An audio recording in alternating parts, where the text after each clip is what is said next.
In the top right corner, our red Zerg. From onside, this is an onside showdown, it is going to be Solar. Oftentimes does not have the greatest of times against his opponent here. It is going to be the blue Terran, Maru, in the bottom left. When does Serral play? Not in this tournament. Can't help you out with that one, because I don't know what tournament you're looking for Serral to play in.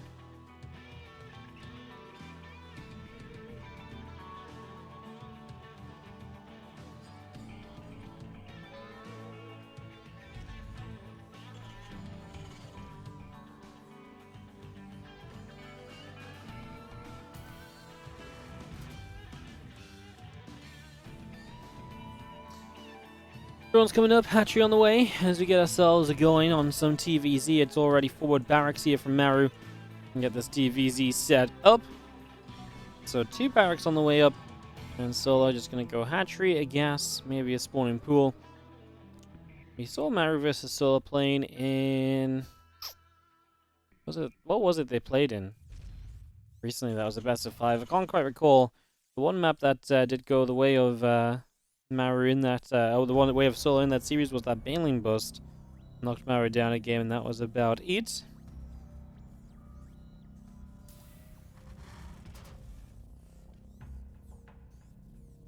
You're not going to see this forward third barracks from Maru. This is kind of funny. This is what he did versus Skull today when he was getting proxy hatched. So going to bring it out here against Solar.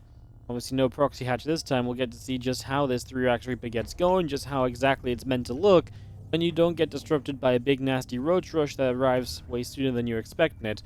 He did deal with that, he did win the game still, but yeah, there's going to be a bit more of actually getting to see what this build is kind of meant to be about, as Reaper number 1 is on the way, all 3 racks are now finished.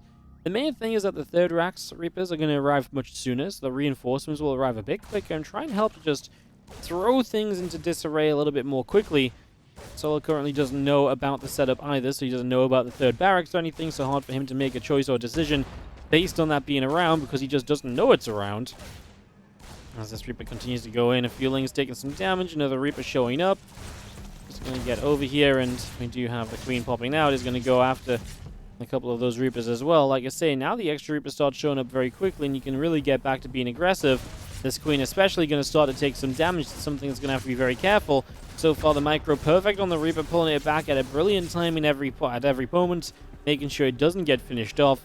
That's obviously a massive deal as well, as we do work our Reapers over to the right. Hopefully a 3rd hatcher on the way. Usually against 3-Racks, you do not get a 3rd hatch up. So we'll see if Maru actually wants to go and stop that 3rd hatch at some point, or what the plan is going to become. We start to work our way through another one of the Queens. Now, both Queens are low HP. Neither have the NG4 transfused. 2 more Reapers about to join the fray. Lings are still a way off Ling's speed. We're at the point where we're one-shotting Lings as well, so Lings are going to die extremely quickly. One more Queen. Grenade is going to pop things around. Solo loses 1 Queen. The next Queen has to run back. Now there's definitely no transfuse for a while. So that Queen is going to have to be extremely careful. At least we're about to see Zergling's speed in a little bit. I mean, it's still not quite there. 10 seconds or so, and then it will be on the map. Another Queen goes down. That's very Nelly, number 3. The Ling speed is so close to being done. Solo desperately waiting for Ling speed to save him. As there it is, Ling speed pops out, but he's not even going to try and chase for a surround. He's just going to leave the game. Maru is going to open with a 1-game victory at the 3-Rax Reaper. And he just doesn't have enough Lings. He knows these are going to get kited, die, and he doesn't have enough. And so he just leaves the game straight up. He wastes no time in just admitting defeat. Down a game to the Reapers. In the bottom right-hand corner from onside, the red Zerg is going to be Solar, trying to bounce back here on Babylon to try and tie this series up. Battling against the blue Terran in the upper left corner. Hit it. So, into game number 2. And we do have Maru in the upper left, Solo in the bottom right for a second game here. It's going to be a command center first from Maru. No barracks going down. He is going to go into the greedier build. And obviously hope that he doesn't get punished for it, which, well, it's rare to kind of see a build kind of blind counter a CC first. You know, CC first is good for that reason. It's typically good against just a pool first, which is the most common way of maybe putting some pressure on early. It's specifically bad against some of the faster roach rushers, but like I say, you can't really do those by choice. When you see a CC first, you see it too late to kind of for it to be a reaction. So much more so has to be like a, hey, I'm going like super fast gas pool and all the rest, you know?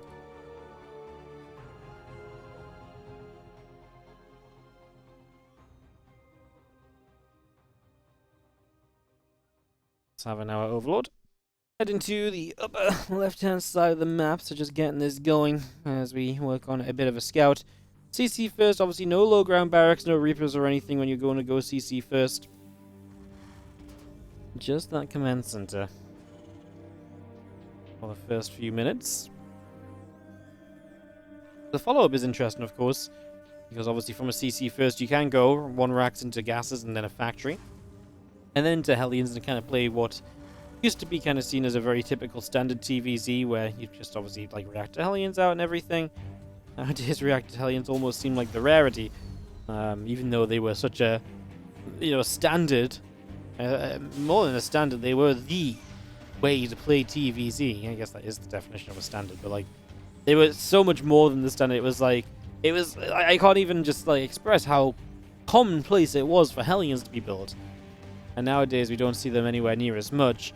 We're going to go third Rex, though. That one is really going to mean that we're pumping out the bio in the near future here from Maru. So he's really going to look to, dive deep into the bio play throughout the course of this game. A couple of queens coming up, drones, the hatchery building on the third. All of that getting ready as we see one overlord just pulling back through the center of the map a little bit. So that's just going to relocate a little bit. A couple of barracks coming through, the SCVs as well. A marine coming up. There's a refinery going down on the side as well. And just having our overlord still pressing down to the bottom right, trying to again see just a bit of what's going to happen. Our marines, our SCVs, our barracks, all producing. Stimpack is on its way. And again, that link speed just coming up on the spawning pool, so we do have ourselves an idea of where Solar's going. Into link speed is good information to see, right? Obviously, it could be playing some kind of roach style. With Ling's speed, it's unlikely to be the case. So, just going to be seeing Lings for now. And I mean, Solar does like to just play kind of Ling Bane into Hydras a lot of the time. Obviously, try and get those Lurkers out. We talk frequently about once Solar hits Lurkers, just how strong he seems to be. He is so good at surviving up until Lurkers hit the field. So, I can only feel or imagine that is going to be one of the kind of the case this time around too, that he wants to maybe try and head there.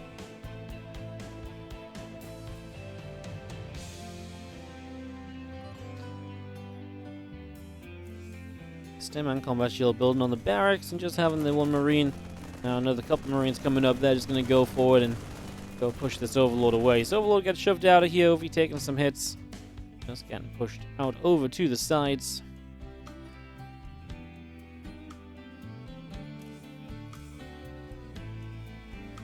Five additional marines coming through for the moment as our SCVs now depots come up. Stim and combat shield continue in.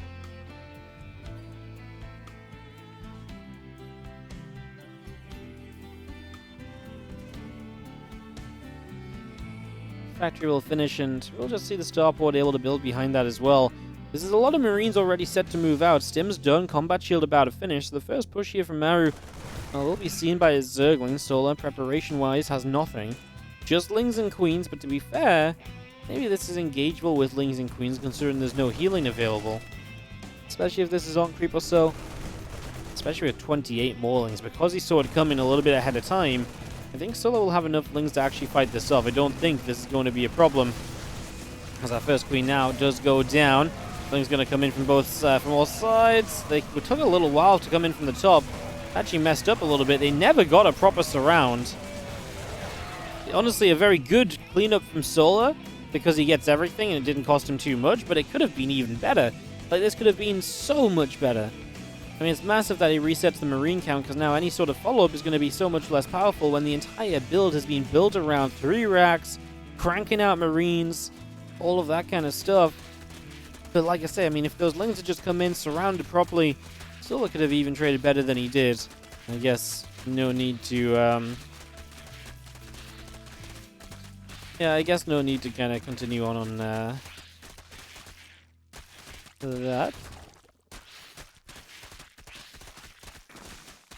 Just gonna see how Ling is going after a set of rocks. The Medivacs coming forward. Our Marines will pick up a Zergling. Baneling Nest is about to finish up here as well. Marines and medevacs make their way down to the bottom side, heading through the center of the map. The melee upgrades, carapace upgrades, all coming in. Family Nest is about to finish up, and we do stem forward. Trying to grab a queen here. Queen taking a couple shots. Medevac's immediately just going to lift up and back it up a little.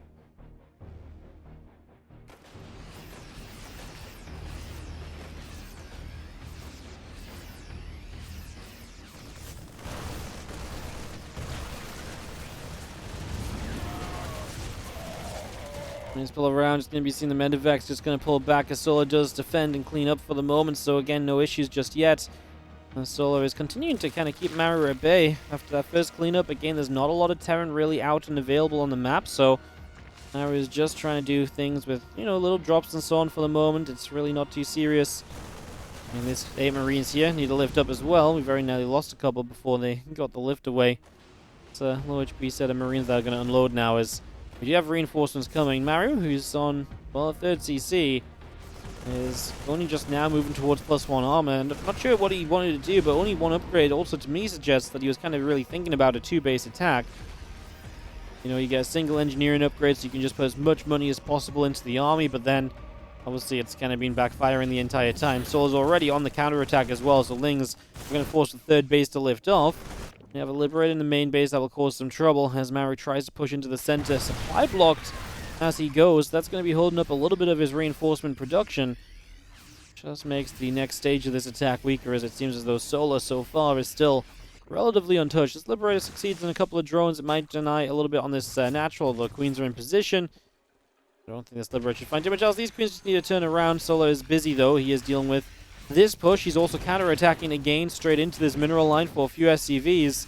As he chases those down, even reinforcements are now getting caught in the crossfire of this Zergling run bar. They're actually going to get into the natural as well. No response from Maru.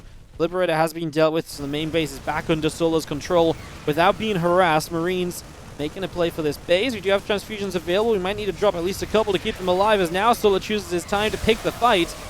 From the upper right, he doesn't really have the creep spread to help him out. He cleans up the units on the high ground. At least again, he kept the base alive too. Good transfusions to ensure that that did not go down. 2-2 melee upgrades continuing in as well. If Solar gets to 2-2, even more deadliness kind of awaiting Maru, and the fact he'll be fighting without the upgrade advantage. You saw these Lings moving across already. The 3rd CC is lifted again. It feels like Maru is all in on this push. Solar kind of just gives up this base. It's kind of realizing just how committed Maru is and the sort of position that we're in here. As the Lings do get turned around one more time. I mean, the position improves here from Maru because he's going to start sieging up the natural ramp and everything. Liberators as well. We come in from 2 angles. The Banelings are going to get the creep spread to help boost them all the way along. And now we get the cleanup on the tanks. Now the Liberators are going to full. Supplies are still pretty even. Maru drops into the main base to try and keep action rolling, trying to keep the trades going.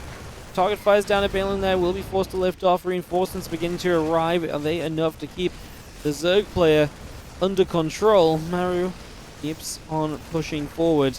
Viper coming out, a few Queens on the way, Adrenal Glands coming up as well. Tank fire is good onto a lot of those Lings as well.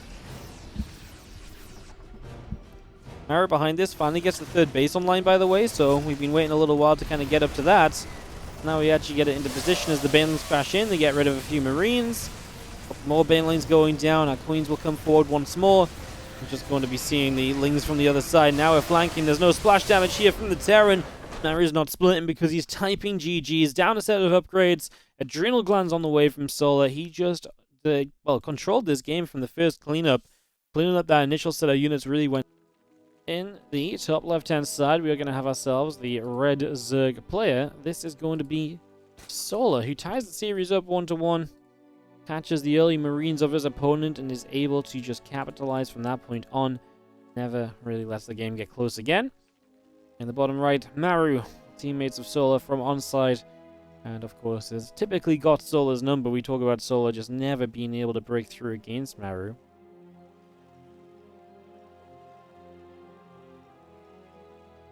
As Maru is the only player undefeated still in this group. Bjorn taking a loss earlier today. Maru is 3-0. A win here is actually kind of a big deal because he would go 4-0. And then he is very much so clear of any of the competition right now. So that's actually going to put him in a great spot. Of course, every position you finish higher up in the group stage means less matches you have to play in the playoffs. If you get first place in your group, you begin in the semi-finals of the tournament because it's a gauntlet-style playoff bracket. So, yeah, you're guaranteed top 4 if you win your group. If you get second in your group, you're guaranteed top 6 in the tournament. If you get third in your group, guaranteed top 8. And if you get 4th/5th place, so obviously you're guaranteed top 10. But you will start in that very first round of the playoffs against another 4th/5th place finisher from the other group.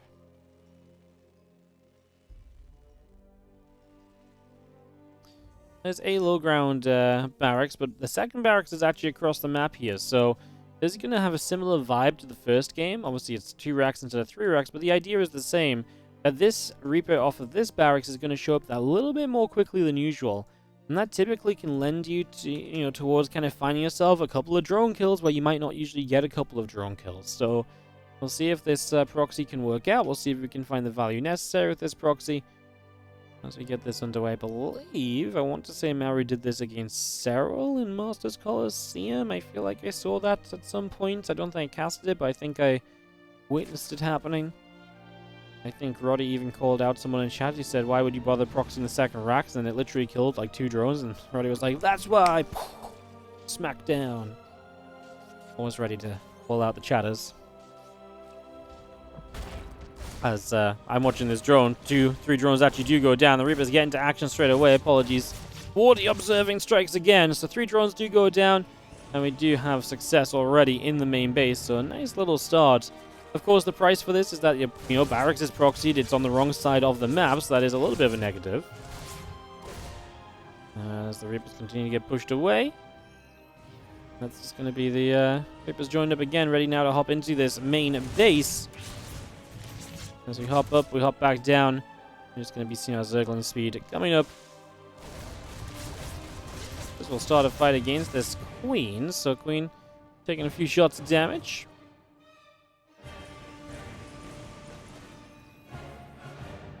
Oh, Ling's finishing up. Ling speed coming through.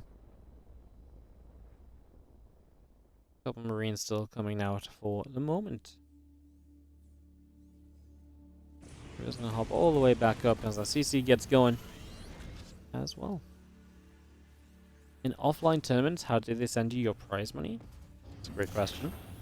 I imagine they just bank transfer. I imagine it's just a payment that comes out of ESL as a company. So when I get paid by ESL, I send an invoice in and they pay me. I imagine players fill out a form and they just get sent it via bank transfer, I have to imagine. Don't you know, though? Reaper's just going to get one more Zergling. This barracks has returned home. We are onto 2 barracks at home. This other barracks is going to provide high ground vision so we can hunt down this Overlord. This Overlord went running to try and stay alive, and to be fair, it's given itself a good chance. Better chance than it maybe ever should have had. It will still go down. I mean, buying a few seconds maybe gets you a bit close towards the next Overlord without the supply block, though. And now the Ling's trying to capitalize on these units being so far forwards. But the Reaper's here to support, though. I don't think that's a good trade for Solar. He loses out on more than he really gains.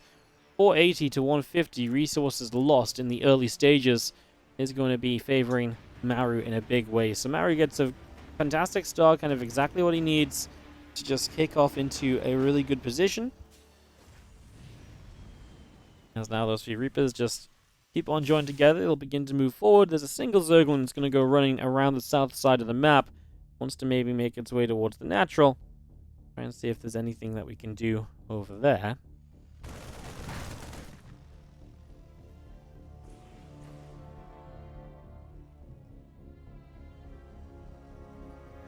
Drones coming up, couple Lings coming in. The evolution chambers will build on the natural, so we get that going.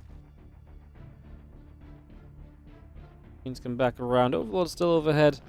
And again, 12 more Zerglings coming out. 16 more Zerglings coming out on the side of Solar. So continues to get that underway. Our Evo chambers about halfway done.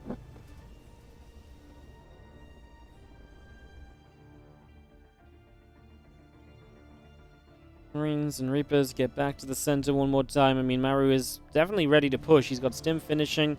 He has got his Medivacs on the way. There's a Liberator out too, so that will come to harass in the upcoming moments as well. It's coming around the top side, going to head in toward the main. The Script Tumors here will in a bit of trouble, and Solo is again trying to get those early Evo Chamber upgrades going, so it's going to be kind of paying the price. You know, when you go for those early upgrades, you don't have a faster Lara Bane speed, so you are going to be kind of playing a little bit more defenseless than you might usually. Liberator Siege is up, and there is now a few drones going down. Solo just bleeding here and bleeding there, right? Maru just kind of chipping away at him, little by little. This is not like one big punch that knocks Solar out. He's just kind of drawing him out, you know, running him thin. Just kind of, like I say, you know, get a couple drones here, you get a drone there. Adds up over time. Transfusion's good on that Queen. Throwing the transfusion last second makes the Liberator not want to retarget. Obviously, if you transfuse too soon, the Liberator's like, ah, screw this, waste of time, maybe he retargets it. This time you kind of really believe you're about to get a Queen, and then you don't. And you're about to get a Queen, and you don't.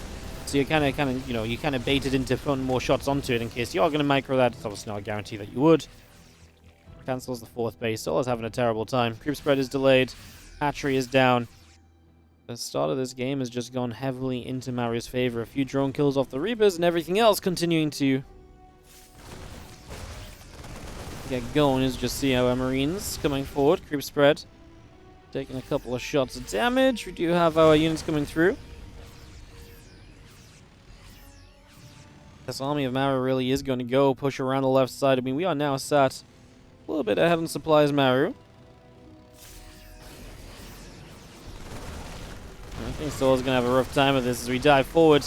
We're going to grab a Queen. We're going to see other Queens in trouble. Again, no Baneling speed yet. The last finished, but we've not even started the centrifugal hook, so missing out on that as the tank is going to try and target fire down a couple of different Banelings. Maru's control so far is fine. Just would like to get rid of a few more Banes. The Marines, of course, staying alive and in good numbers is going to be very healthy for Maru. He is down in 1-1 set of upgrades, but that just may not matter so much when the Marine numbers are just that much better.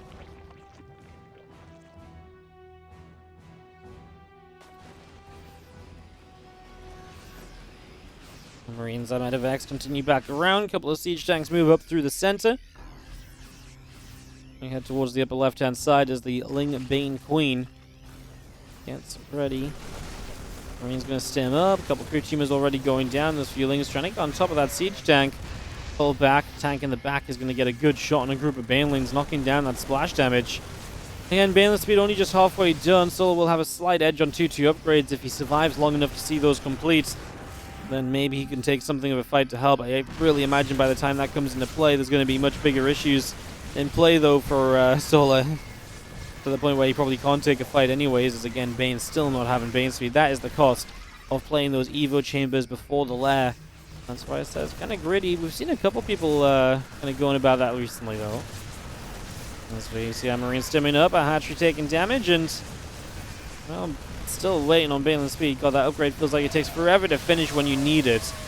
And as the Banelings again waddle slowly across, finally our Bane speed is done. The Banelings improve themselves a little bit, but we're talking about a 20 supply deficit for Solar.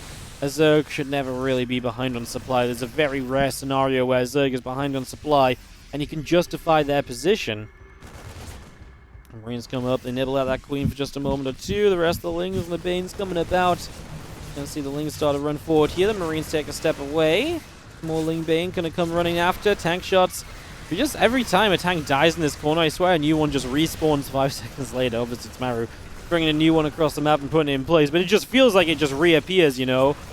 Looks as though Maru is going to stay undefeated. Maybe not perfect in maps, but still undefeated in series with 4 matches done. Looking to be 4-0 as he closes out this game. Solo, I don't think, has much of a chance. And Solo will unfortunately drop to 1-2, which is where he will sit, as again, Solo DRG won't play today. Maru stays undefeated in the Korean Royale.